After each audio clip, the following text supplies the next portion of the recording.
Umatake na naman ng Martilyo Gang sa isang sanglaan sa Iligan City. Sa Quezon City naman, isang pulis ang 2 beses na biktima ng Akyat Bahay Gang. Nakatutok si Von Aquino.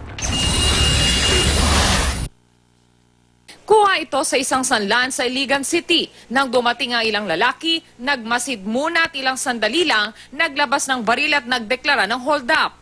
Ang isa sa mga salarin, binasag ang mga estante ng alahas gamit ang martilyo. Napatakbo ang isa sa mga customer dahil sa takot.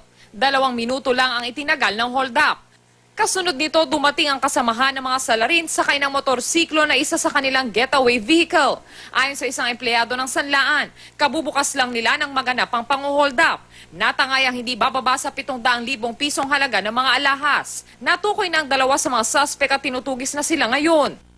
Sa Quezon City, nakuna ng CCTV ang lalaking ito sa loob ng isang apartment building. Pinagmasdan ng isang nakaparadang bisikleta sa hallway. Lumingon-lingon pa bago tuluyang tinangay ang bisikleta. Pag-aari ng pulis ang bike na nagkakahalaga ng 15,000 piso.